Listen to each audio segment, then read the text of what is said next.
Silakan duduk. Silakan duduk kembali. Sidang perkara nomor 798 atas nama terdakwa Richard Eliezer Pudiang Lumiu dinyatakan dibuka dan terbuka untuk umum. Saudara terdakwa Richard, sehat hari ini? Sehat yang mulia. Baik, hari ini adalah membacakan duplik dari penasihat hukum atas tanggapan replik dari penuntut umum. Silakan. Terima kasih. Cek. Cek, cek. Cek, cek, cek. Satu. Cek. Terima kasih. Ya.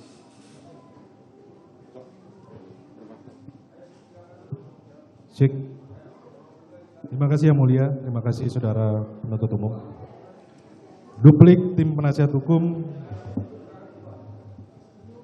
terdakwa Richard Eliezer Pudiang Lumiu atas replik jaksa penuntut umum perkara pidana nomor 798/PIT-B/2022 PN Jakarta Selatan. Kepada yang mulia Majelis Hakim yang memeriksa dan menghadiri perkara pidana nomor 798/B/2022 PN Jakarta Selatan pada Pengadilan Negeri Jakarta Selatan. Dengan hormat, perkenankan kami, para advokat pada Roni Berti Talapesi Law Firm yang bertindak baik secara sendiri-sendiri ataupun bersama-sama dalam hal ini bertindak sebagai penasihat hukum untuk dan atas nama terdakwa Richard Eliezer Pudiang Lumiu. Sebelum kami membacakan duplik atau tanggapan atas replik dari penuntut umum, terlebih dahulu kami memanjatkan puji dan syukur kepada Tuhan Yang Maha Kuasa atas limpahan rahmat dan hidayah-Nya sehingga persidangan ini dapat berjalan dengan baik mulai dari persidangan pertama sampai dengan hari ini. Kami juga mengucapkan terima kasih yang sebesar-besarnya kepada Yang Mulia Majelis Hakim yang berhasil memimpin persidangan ini dengan penuh kesabaran, kearifan, dan bijaksana sehingga persidangan bisa berjalan fair, imparsial, dan objektif. Tidak lupa kami juga menyampaikan terima kasih penghargaan kepada saudara penuntut umum yang telah menjalankan tugas dan kewenangannya dengan baik dari awal persidangan hingga hari ini.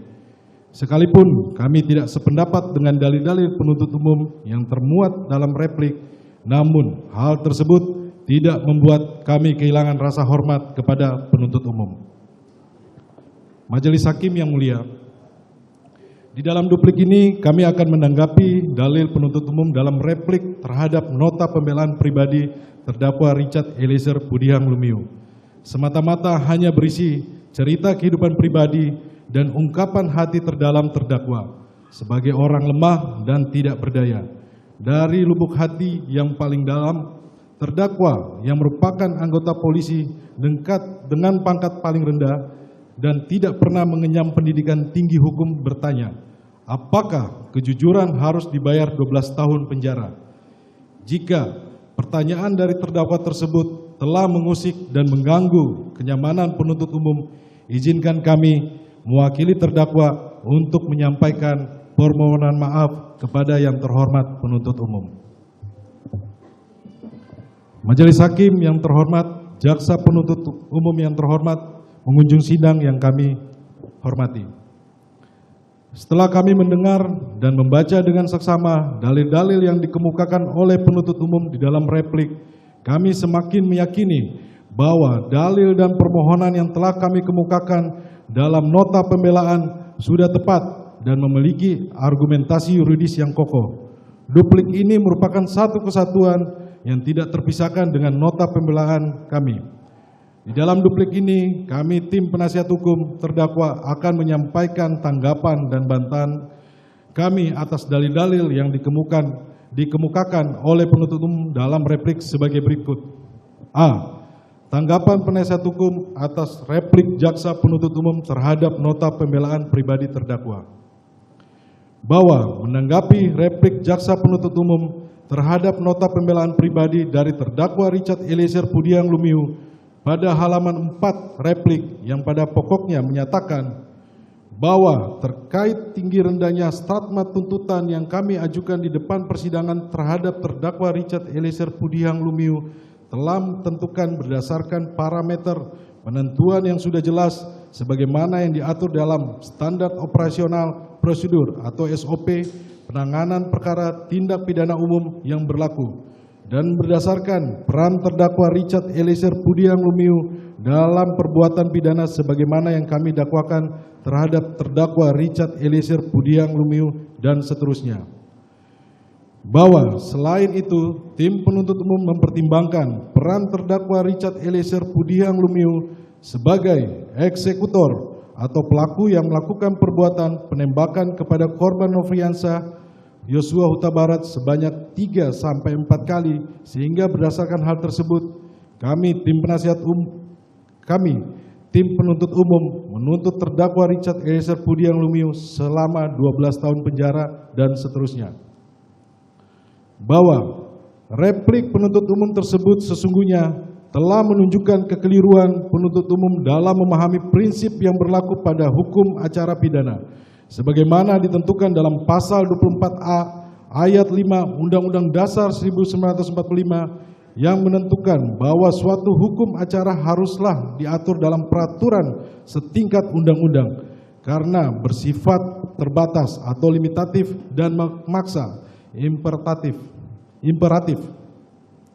Bahwa atas dasar itulah suatu standar operasional prosedur atau SOP penanganan perkara tindak pidana umum yang berlaku, termasuk aturan SOP internal terkait tinggi rendahnya statement tuntutan rekusitor yang ditentukan oleh penuntut umum hanyalah berlaku secara internal dan tidak boleh bertentangan dengan ketentuan mengenai keringanan tuntutan dan hukuman sebagai penghargaan atas kesaksian sebagaimana dimaksud pasal 10A ayat 3 Undang-Undang Nomor 31 Tahun 2014 tentang perubahan atas Undang-Undang Nomor 13 Tahun 2006 tentang perlindungan saksi dan korban sebagai lex superior.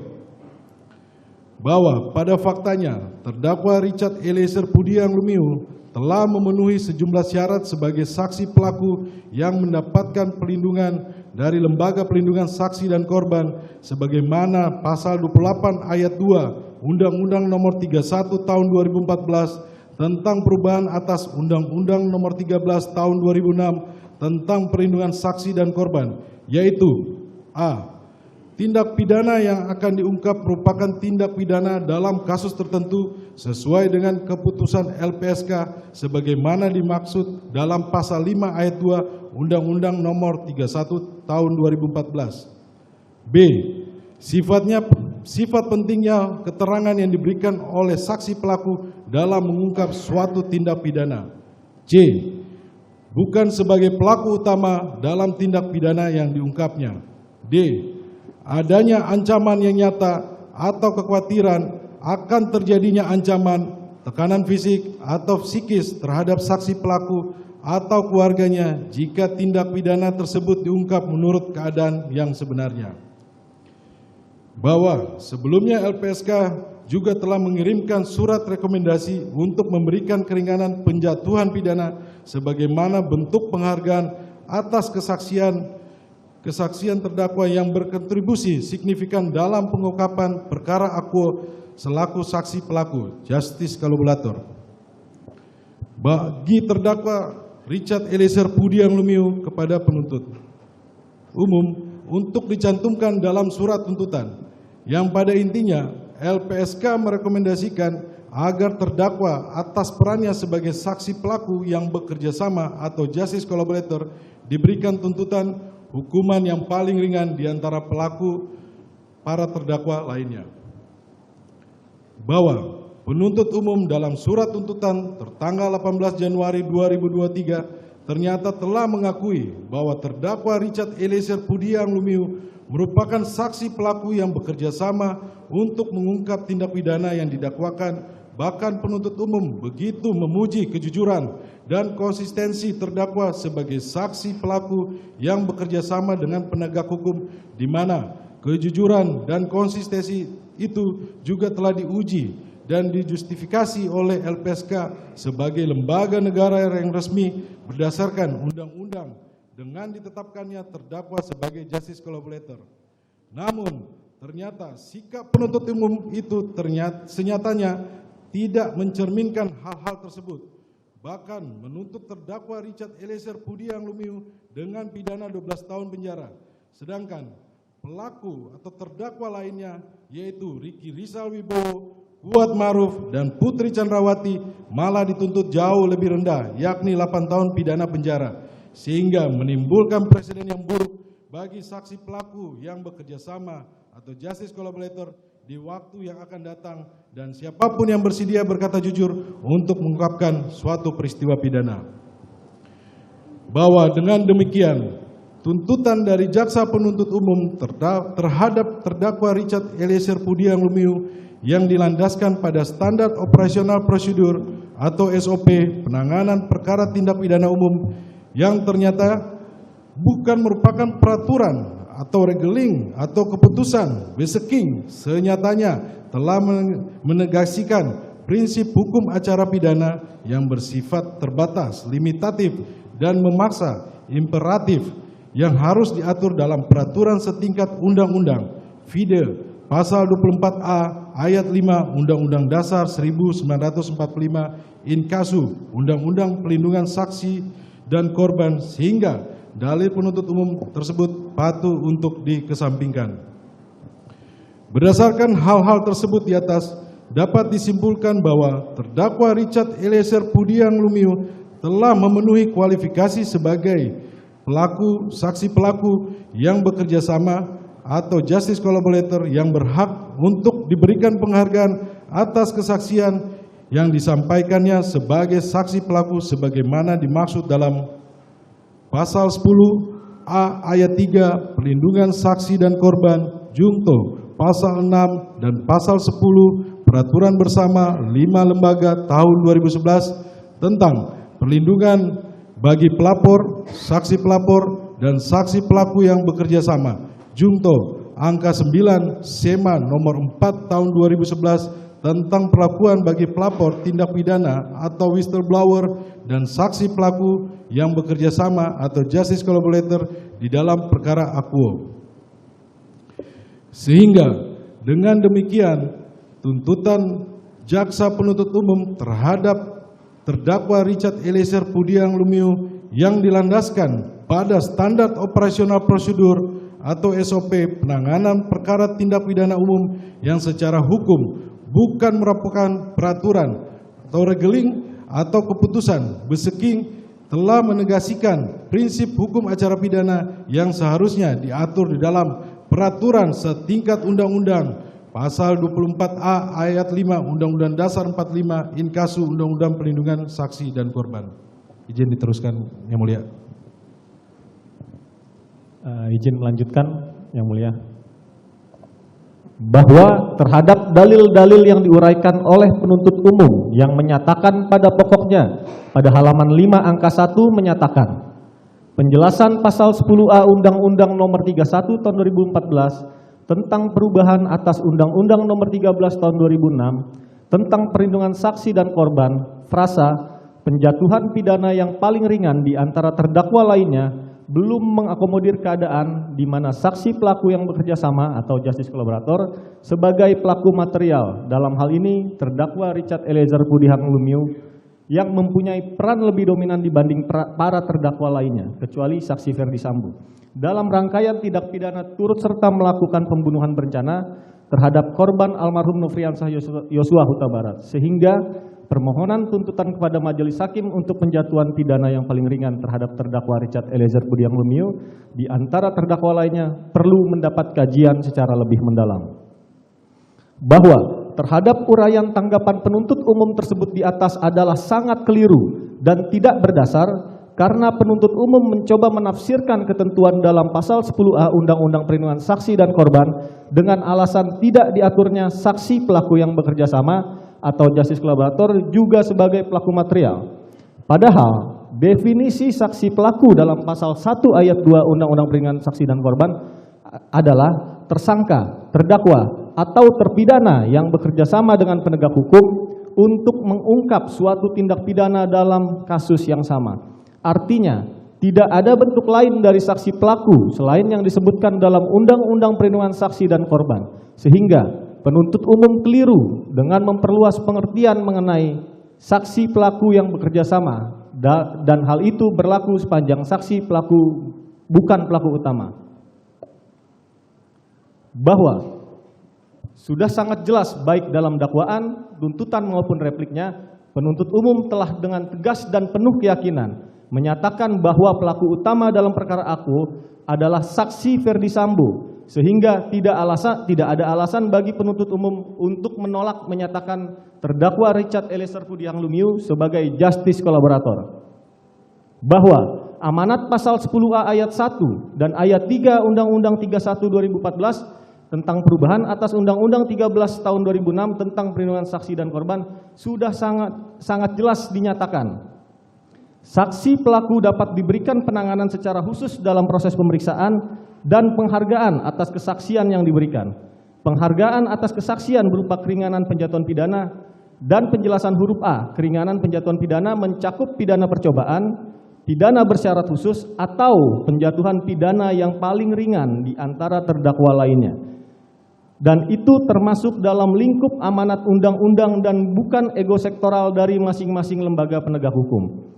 Adanya kesadaran ini untuk memberikan kemanfaatan yang besar bagi perlindungan saksi pelaku antara lembaga LPSK dan kejaksaan, dan hal tersebut jelas tidak diindahkan dan diingkari oleh penuntut umum dan bertentangan dengan peraturan yang dibuat bersama penegak hukum lainnya sebagaimana dituangkan dalam peraturan bersama Menteri Hukum dan HAM Republik Indonesia, Jaksa Agung Republik Indonesia, Kepala Kepolisian Negara Republik Indonesia, Komisi Pemberantasan Korupsi Republik Indonesia, Ketua Lembaga Perlindungan Saksi dan Korban Republik Indonesia, nomor M.HH-11.HM.03.02 tahun 2011, nomor Per/45-A-JA-12-2011, nomor 1 tahun 2011,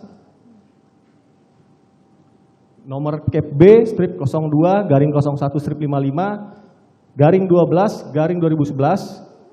nomor 4 tahun 2011 tentang perlindungan bagi pelapor, saksi pelapor, dan saksi pelaku yang bekerja sama yang ditetapkan pada tanggal 14 Desember 2011, di mana diatur dalam pasal 10 yang menyatakan ayat 1, perlindungan dalam bentuk penghargaan bagi saksi pelaku yang bekerja sama sebagaimana dimaksud dalam pasal 6 ayat 4 huruf A berupa keringanan tuntutan hukuman, termasuk menuntut hukuman percobaan dilakukan dengan ketentuan sebagai berikut.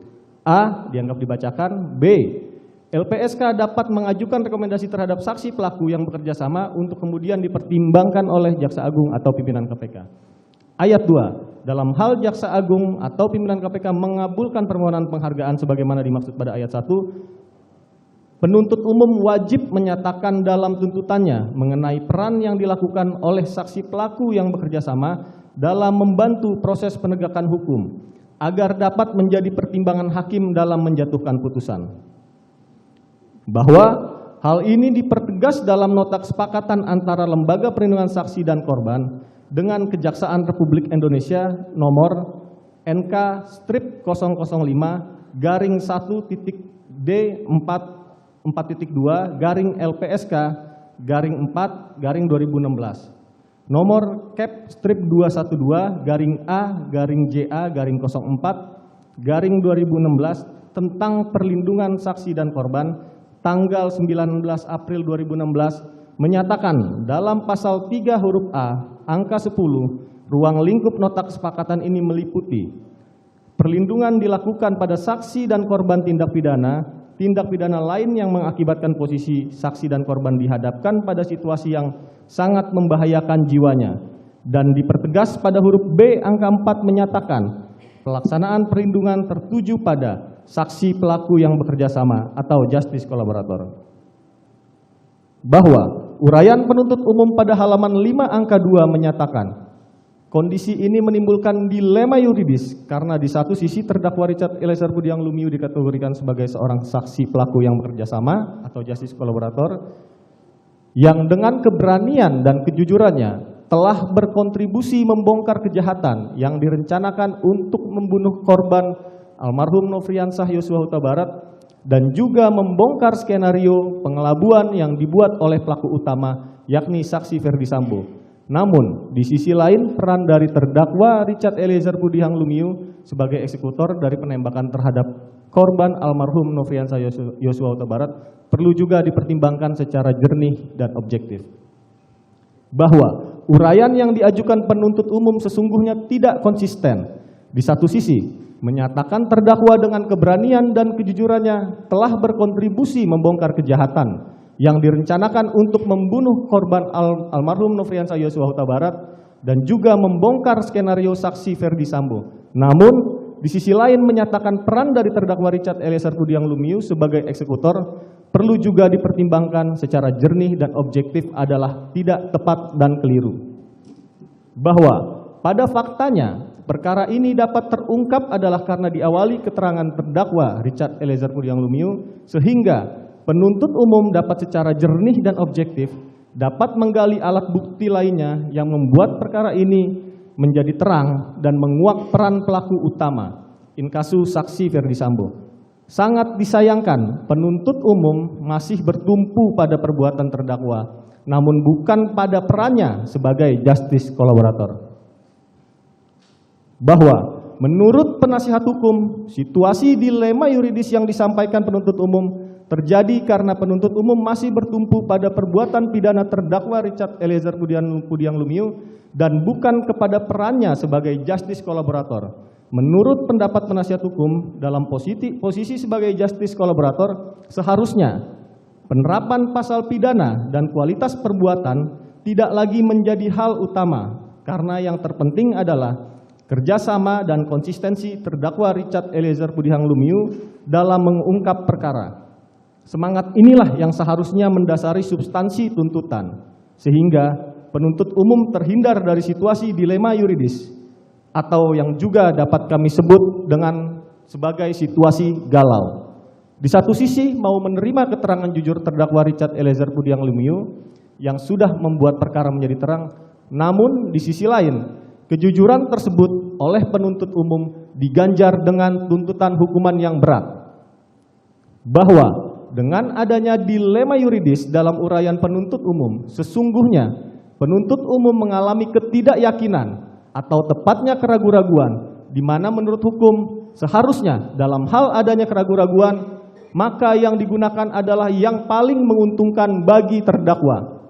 Namun menjadi aneh dan janggal karena penuntut umum malah memberatkan terdakwa dengan dasar dan alasan yang jauh dari rasa keadilan, karena ini menyangkut nasib dan masa depan terdakwa yang sudah mengambil resiko dengan menyatakan kejujuran. Bahwa tuntutan yang diajukan oleh penuntut umum terhadap diri terdakwa selama 12 tahun penjara sesungguhnya menunjukkan penuntut umum tidak meyakini tuntutan tersebut. Karena penuntut umum tidak memiliki landasan yuridis yang kuat saat menentukan angka 12 tahun penjara dengan menyatakan belum ada aturan atau kajian secara lebih mendalam, sehingga penuntut umum secara tegas mengakui mengalami dilema yuridis atau galau. Penuntut umum seharusnya berani memberikan keadilan, kepastian, dan kemanfaatan hukum bagi terdakwa, masyarakat, dan juga keluarga korban yang sudah menyuarakan agar terdakwa Richard Eliezer Pudiang Lumiu dituntut paling ringan dibanding dengan terdakwa lainnya. Izin dilanjutkan, Yang Mulia. Izin melanjutkan, Yang Mulia.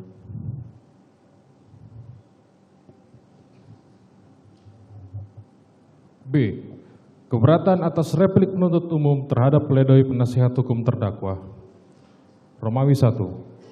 Pengaruh daya paksa atau overmarch pada terdakwa Richard Eliezer Pudiang Lumiu adalah keadaan terpaksa secara psikis yang dilakukan oleh saksi Ferdi Sambo, membuat terdakwa dalam tekanan dan ketakutan akan kehilangan nyawanya jika tidak melaksanakan perintah menembak korban almarhum Nofriansah Yosua Huta Barat. bahwa dalil penuntut umum pada halaman 12 yang pada pokoknya menyatakan terdakwa berada dalam pengaruh daya paksa sebagaimana dimaksud pasal 48 KUHP tidak memperhatikan fakta hukum yang sudah tidak terbantahkan. Terdakwa Richard Eliezer Pudiang Lumiu bersedia untuk menembak korban almarhum Nofriansyah Yosua Huta Barat ketika diminta oleh saksi Ferdi Sambo untuk menembak korban almarhum Nofriansyah Yosua Huta Barat yang akan dilaksanakan di rumah dinas rumah Duren 3 nomor 46 hingga pada akhirnya terdakwa Richard Eliezer Pudiang Lumiu menembak korban almarhum Nofriansyah Yosua Huta Barat saat mendengar permintaan saksi Ferdi Sambo dengan kata-kata, "Woi, kau tembak cepat, cepat woi kau tembak." Lalu terdakwa Richard Eliezer Pudiang Lumiu menembak korban almarhum Nofriansyah Yosua Huta Barat hingga terjatuh mengerang kesakitan, yang mana tembakan terdakwa Richard Eliezer Pudiang Lumiu yang mengenai dada korban almarhum Nofriansyah Yosua Huta Barat merupakan salah satu penyebab kematian. Bahwa terdapat uraian dalil penuntut umum dalam angka 12 tersebut di atas mengenai tidak adanya daya paksa pada diri terdakwa adalah tidak tepat dan keliru.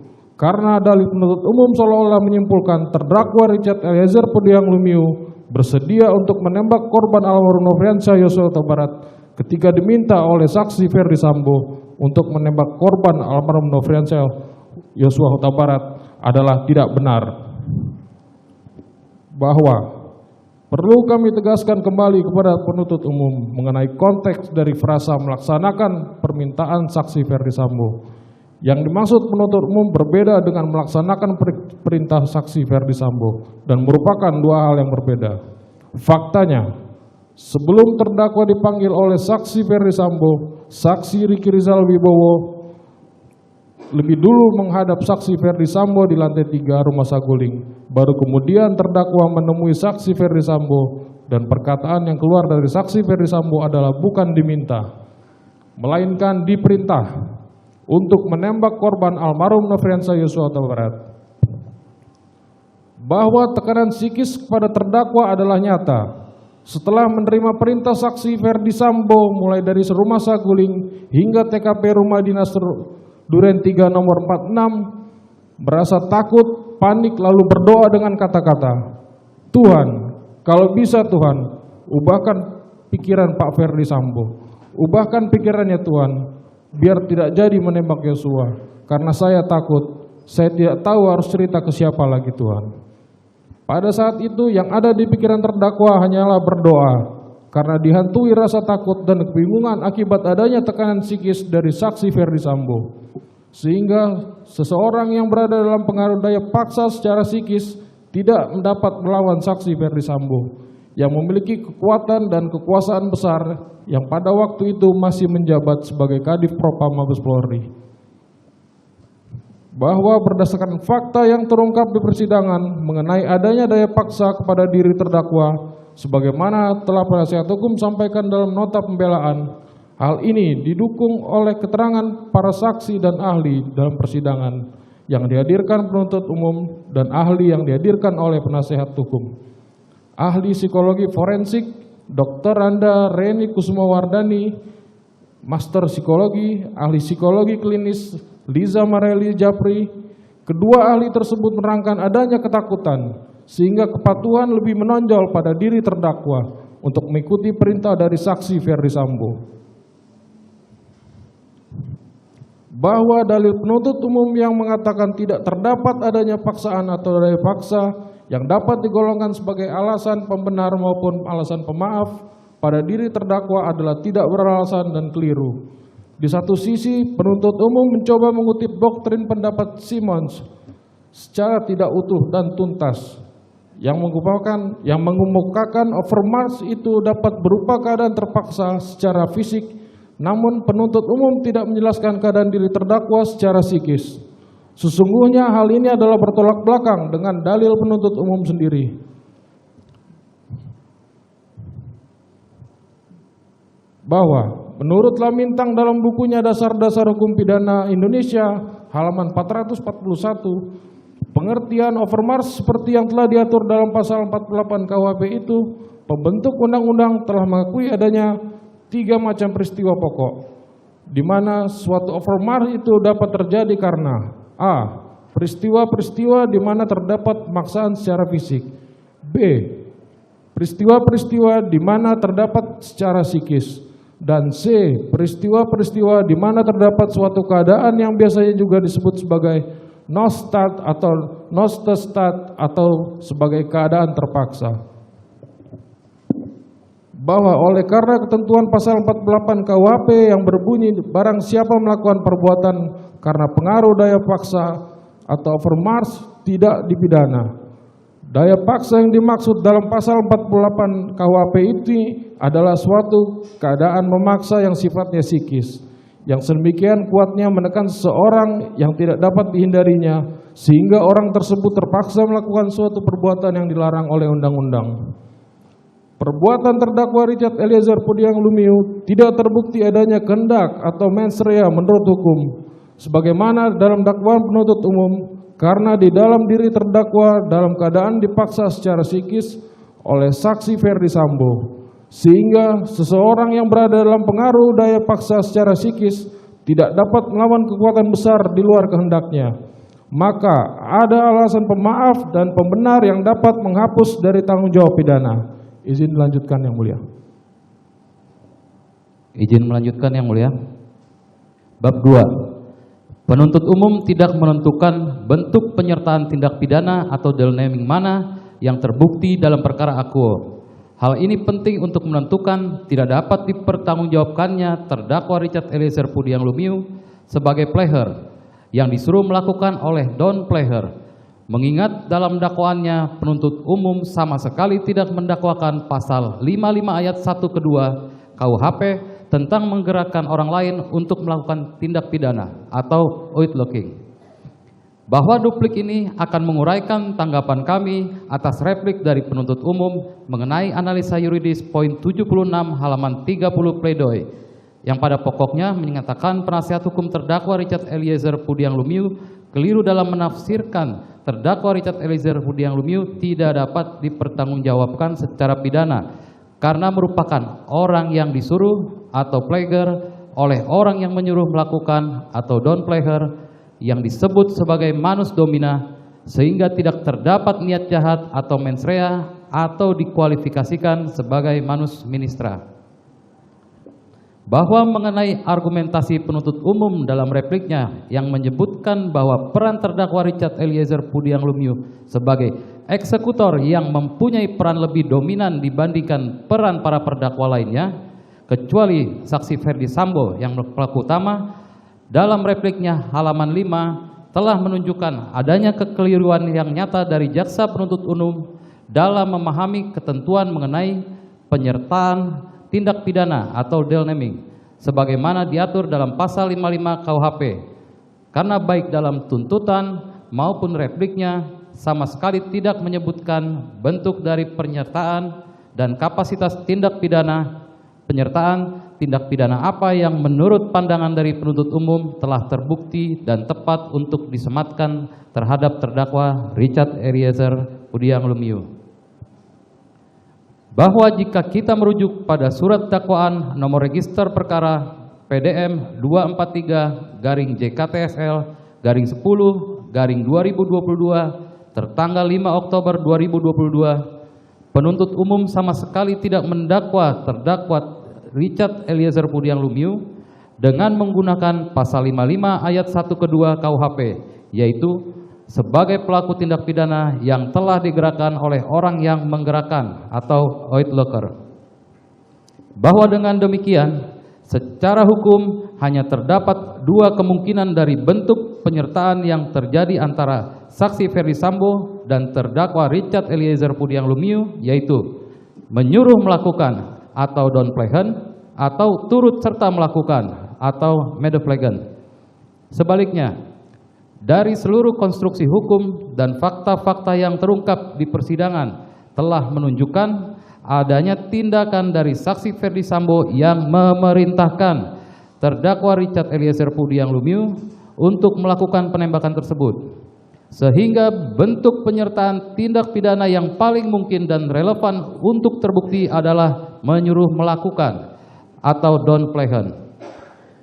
bahwa terlepas dari adanya perbedaan pandangan yuridis antara kami, penasihat hukum dan jaksa penuntut umum mengenai apakah Richard Eliezer Pudiang Lumiu sebagai pelaku utama dalam tindak pidana yang diungkapnya tersebut, semua ini sebenarnya tergantung pada dakwaan dari jaksa penuntut umum sendiri yang mendakwa para terdakwa hanya dengan pasal 55 ayat 1 ke 1 KUHP mengenai mereka yang melakukan, yang menyuruh melakukan, dan yang turut serta melakukan perbuatan. Sehingga jika kita hendak mengikuti cara berpikir dan menganalisa fakta hukum dari penuntut umum, maka bentuk penyertaan dalam tindak pidana yang paling relevan dalam perkara terdakwa Richard Eliezer Pudiang Lumiu jelas adalah menyuruh melakukan atau downplayhan, di mana dari semua referensi dan literatur hukum pidana yang kami ketahui bahwa orang yang disuruh atau player oleh orang yang menyuruh atau downplayer hanya merupakan suatu alat atau instrumen yang tidak memiliki kehendak jahat atau mens rea dan tidak dapat dipertanggungjawabkan secara pidana.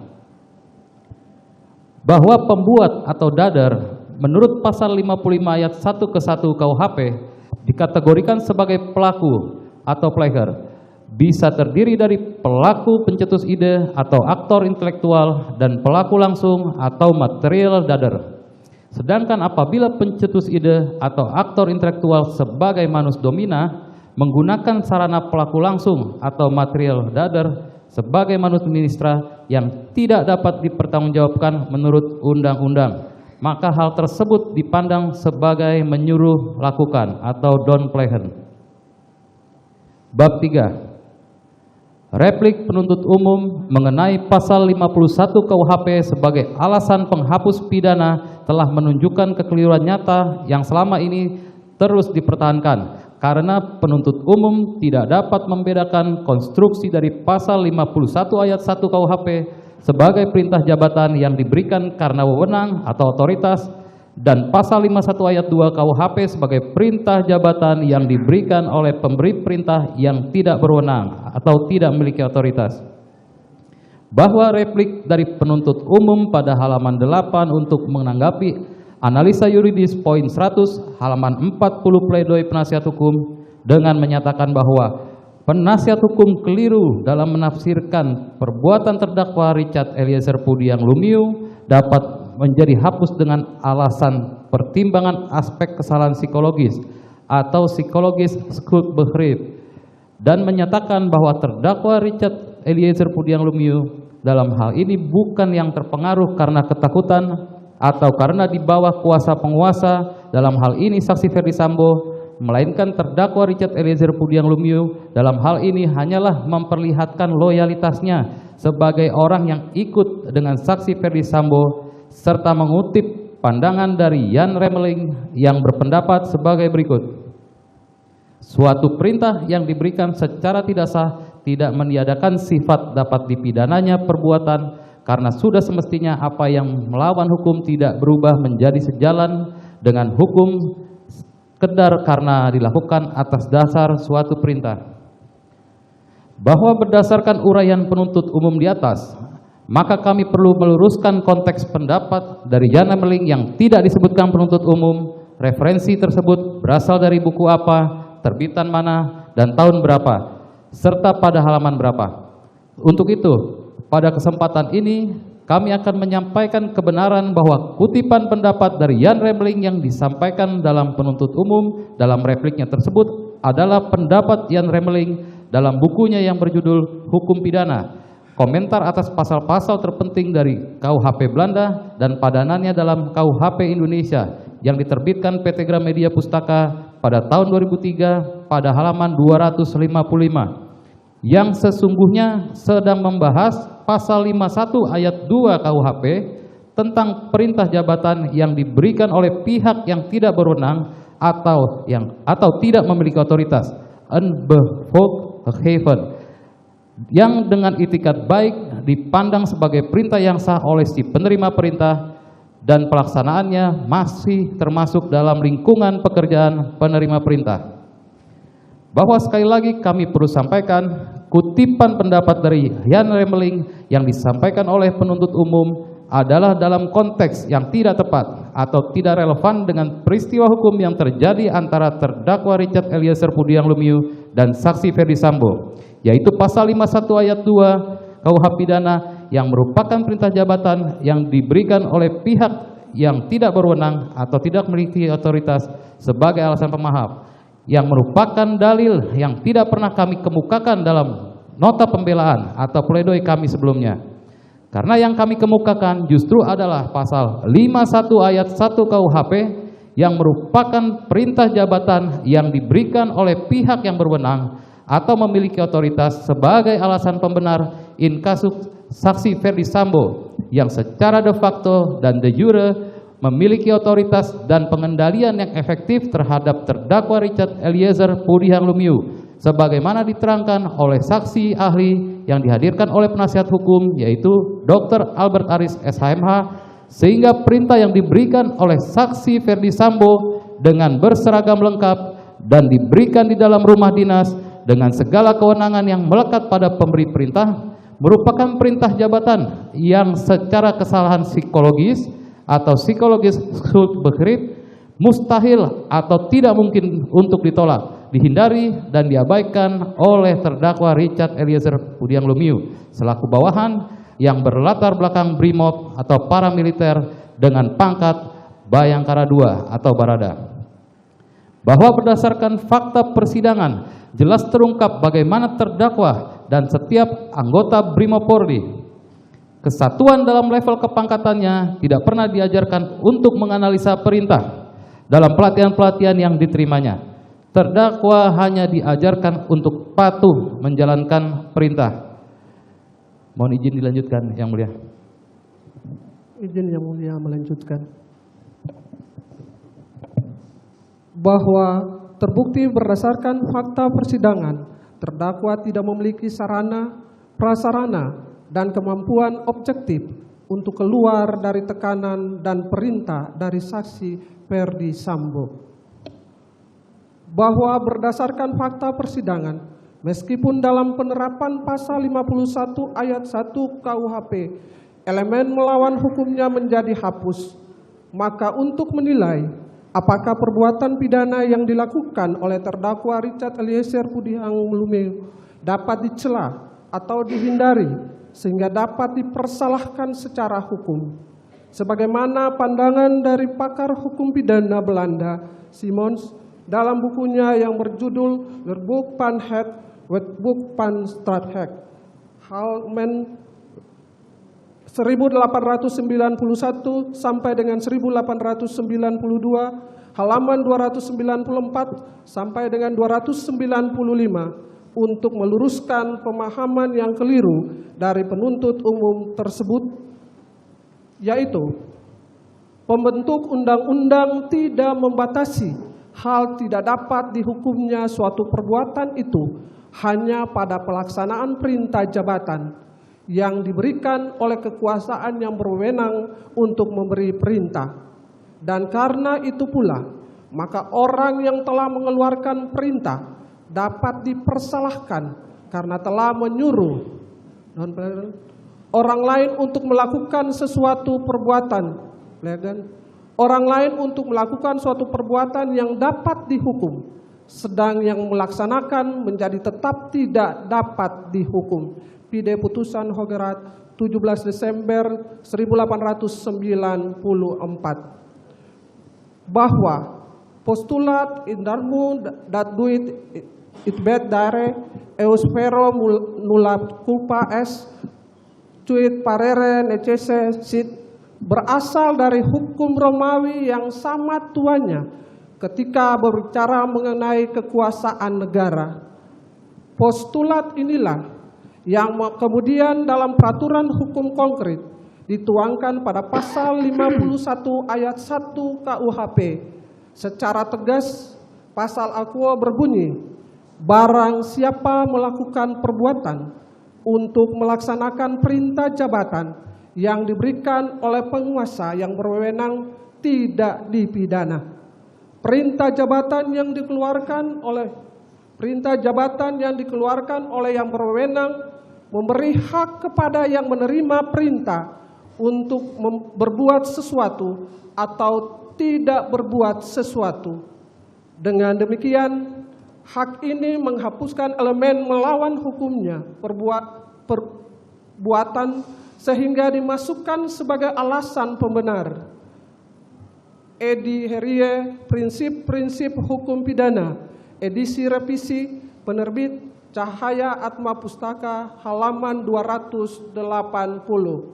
Bab 4. Tanggapan atas replik penuntut umum yang keliru menyimpulkan loyalitas sebagai mensrea terdakwa Richard Eliezer Pudihang Lumiu, bahwa kami tim penasehat hukum tidak sependapat dengan dalil penuntut umum yang menyimpulkan loyalitas terdakwa Richard Eliezer Pudihang Lumiu sebagai mensrea atau sebagai dasar terjadinya mensrea.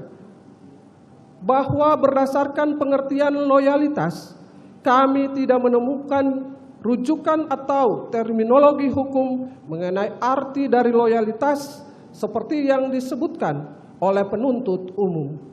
Rujukan yang paling relevan terkait dengan istilah loyalitas kami temukan dalam Kamus Bahasa Indonesia versi daring terbitan Badan Pengembangan dan Pembinaan Bahasa Kemenristek RI, yaitu loyalitas adalah kepatuhan atau kesetiaan.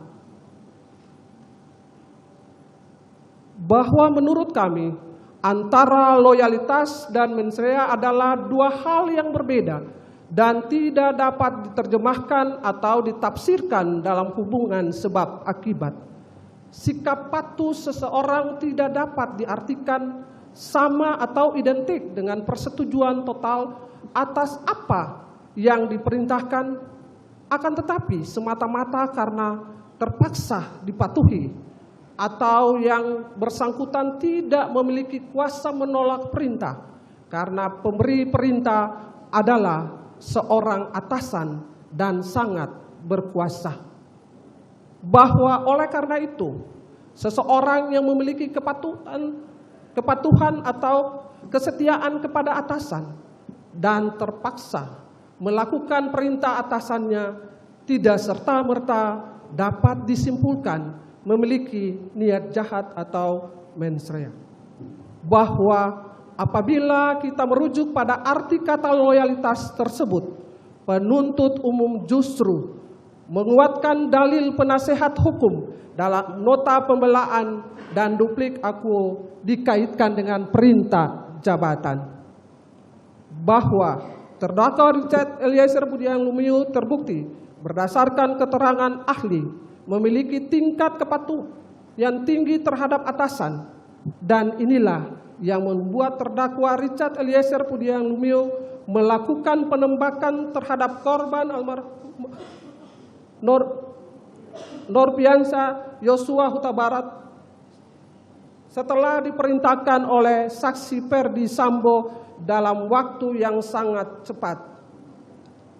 Bahwa loyalitas bagi seorang anggota kepolisian, khususnya bagi seorang brimob, adalah ketaatan dan kepatuhan terhadap perintah atasan atau pimpinan, dalam hal ini saksi Ferdi Sambo. Sehingga dalam hal ini, loyalitas yang dimaksudkan oleh jaksa penuntut umum harus dibacakan sebagai kepatuhan yang tegak lurus terhadap perintah atasan. In kasus Ferdi Sambo. Izin yang mulia dilanjut. Izin melanjutkan yang mulia. Bab 5.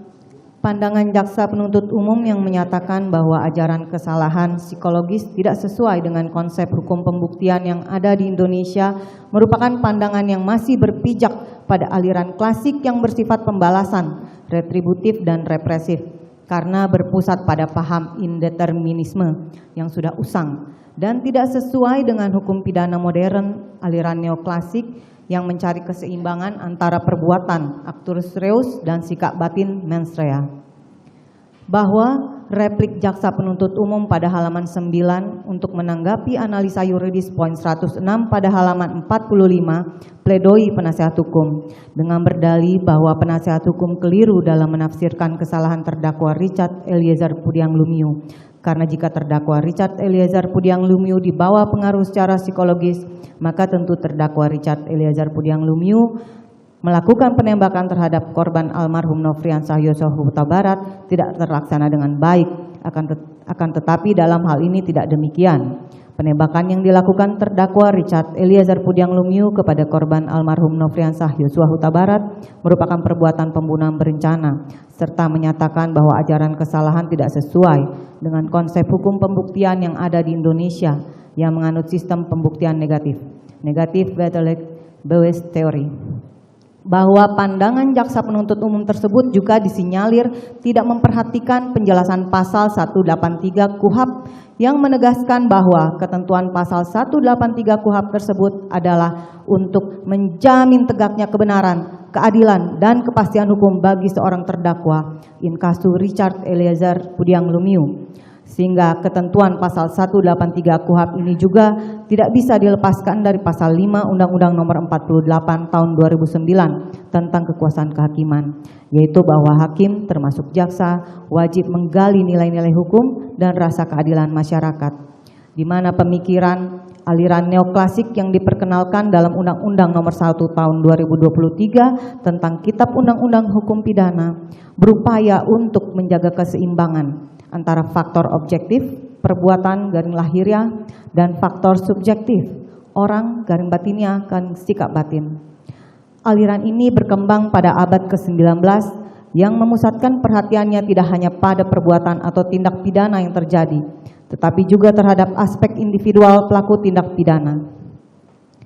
Bahwa yang menjadi ciri-ciri dari hukum pidana modern yang dimaksud dalam aliran neoklasik tersebut adalah a. Mengenal faktor yang meringankan dalam pertanggungjawaban pidana, mitigating atau attenuating circumstances. B. Berorientasi pada perbuatan pidana dan pelaku perbuatan pidana dan keseimbangan unsur objektif dan subjektif. Dat dader stafre. C. Modifikasi doktrin kehendak bebas, modified doctrine of free will, karena dipengaruhi patologi, ketidakmampuan, kejiwaan, kondisi apapun yang membuat pelaku tidak mungkin melaksanakan kehendak bebas sepenuhnya. D. Diperhitungkannya keterangan ahli untuk menentukan derajat pertanggungjawaban pidana. Bahwa berdasarkan uraian di atas, maka tidak dapat dipungkiri bahwa paradigma penuntutan dari penuntut umum selaku pengendali perkara, dominus litis, ternyata masih dilandaskan pada aliran klasik yang menitikberatkan pada pembalasan, retributif, dan represif, yang masih berpusat pada paham indeterminisme yang sudah usang dan tidak sesuai dengan hukum pidana modern aliran neoklasik yang mencari keseimbangan antara perbuatan actus reus dan sikap batin mens rea, karena masih menggunakan ajaran kesalahan normatif yang diajarkan Prof. Mulyatno di tahun 1955, 68 tahun silam, yang menggunakan ukuran-ukuran yang bersifat normatif tanpa mempertimbangkan adanya keterangan ahli non-hukum untuk mendukung hukum acara pidana yang bertujuan mencari kebenaran material, yaitu ahli psikologi forensik Reza Indragiri Amril, ahli filsafat moral Romo Magni Suseno, ahli psikologi klinis Liza Maril Japri, dan ahli psikologi forensik Dr. Anda Reni Kusumowardani sebagai alat bukti yang sah. Kemudian menentukan sendiri apakah perbuatan yang didakwakan tersebut dapat dicela dan apakah perbuatan tersebut dapat dihindari oleh terdakwa Richard Eliezer Pudiang Lumiu atau tidak. Bahwa dengan demikian hukum harus terus bergerak, berubah, mengikuti dinamika manusia. Karena itu menurut Profesor Sacipto Raharjo, hukum harus terus dibedah dan digali melalui upaya-upaya progresif untuk menggapai terang cahaya kebenaran dalam menggapai keadilan. Bahwa untuk menanggapi replik jaksa penuntut umum pada halaman 12 yang menanggapi dalil penasihat hukum terdakwa Richard Eliezer Pudiang Lumiu sebagaimana yang tertuang dalam poin 107 pledoi pada halaman 46 dengan menyatakan bahwa tidak adanya hubungan kausalitas antara penggunaan ajaran kesalahan normatif deskriptif dengan kondisi lembaga pemasyarakatan yang menjadi penuh sesak karena overcrowding, serta tidak adanya bukti ilmiah yang dapat membangun argumentasi yuridis bahwa penggunaan ajaran kesalahan psikologis akan dapat menurunkan kondisi overcrowding dalam lembaga pemasyarakatan di Indonesia. Bahwa untuk menanggapi dalil dalam replik jaksa penuntut umum tersebut, izinkanlah kami dengan segala kerendahan hati untuk mengingatkan pernah adanya preseden mengenai direvisinya tuntutan terhadap seorang wanita yang didakwa telah melakukan kekerasan psikis dalam lingkup rumah tangga sebagaimana pasal 45 ayat 1 Jungto pasal 45 huruf B Undang-Undang Nomor 23 Tahun 2004 tentang penghapusan kekerasan dalam rumah tangga, di mana terdakwa wanita tersebut mengakui telah mengirimkan voice note beberapa minggu karena suaminya tidak pulang ke rumah. Terdakwa wanita tersebut menyebutkan bahwa ia mengirim voice note yang didakwa sebagai kekerasan psikis tersebut adalah dilakukan terdakwa wanita tersebut dalam keadaan galau dan tertekan, sehingga terdakwa wanita tersebut sempat dituntut 1 tahun penjara oleh penuntut umum. Dan belakangan dilakukan revisi atas tuntutan tersebut menjadi tuntutan bebas. Tidak lama setelah viral diberitakan media dan dibahas pada media sosial, bahwa tanpa mengurangi rasa hormat kami kepada majelis hakim dan penuntut umum dalam perkara Akuo, maka yang menjadi pertanyaan penting dalam duplik ini sebagai giliran terakhir bagi kami untuk melakukan pembelaan terhadap terdakwa Richard Eliezer Pudiang Lumiu, yaitu bagaimana cara, metode, dan parameter objektif yang dilakukan oleh penuntut umum untuk menilai ada atau tidak adanya kekerasan psikis dalam lingkup rumah tangga yang didakwakan terhadap seorang wanita yang mengirim voice note beberapa minggu karena suaminya tidak pulang ke rumah dalam keadaan galau dan tertekan. Lalu, apakah ukuran-ukuran normatif dapat menilai keadaan galau dan tertekan dari terdakwa wanita tersebut? Selain dari menggunakan penilaian ahli yang kompeten di bidangnya untuk menentukan ada atau tidak adanya kesalahan dari terdakwa wanita tersebut, ataukah memang karena kasus tersebut sudah terlanjur viral dan menjadi perhatian masyarakat sehingga penuntut umum melakukan revisi penuntutan dari 1 tahun penjara menjadi tuntutan bebas atau frisprah? Izin yang mulia dilanjutkan.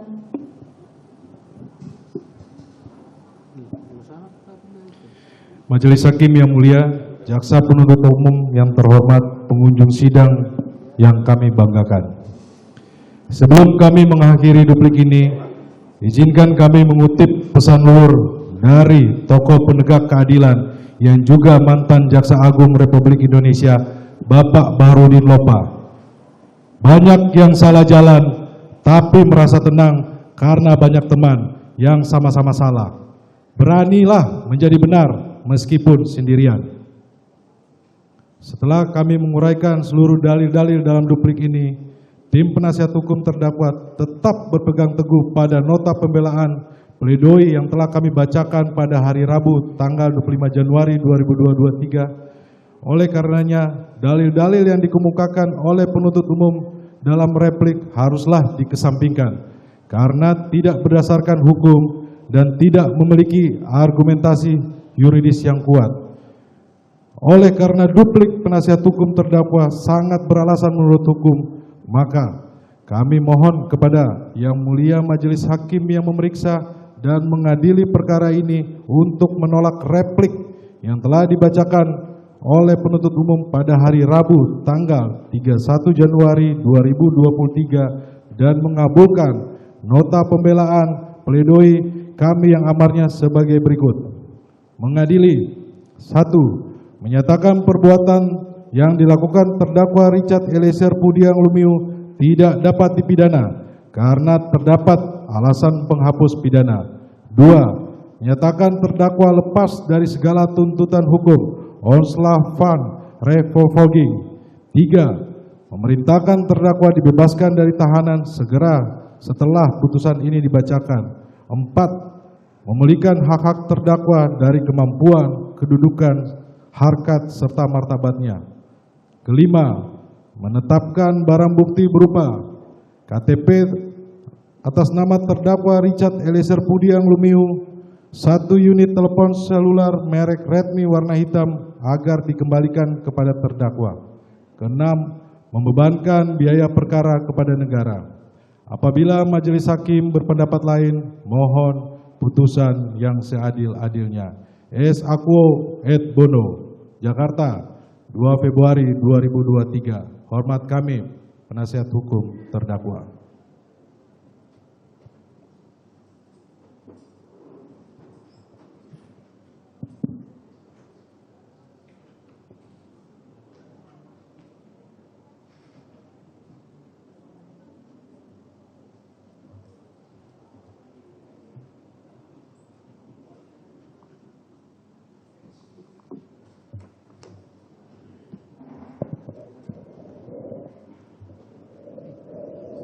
Baik, demikian tadi telah dibacakan duplik dari penasihat hukum terdakwa atas tanggapan dari replik penuntut umum. Selanjutnya perkara ini sudah akan memasuki putusan, maka sidang untuk pembacaan putusan akan kami jadwalkan pada tanggal 15 Februari. Pada terdakwa diperintahkan untuk kembali ke tahanan. Sidang perkara nomor 798 atas nama Richard Eliezer Pudiang Lumiu dinyatakan ditutup.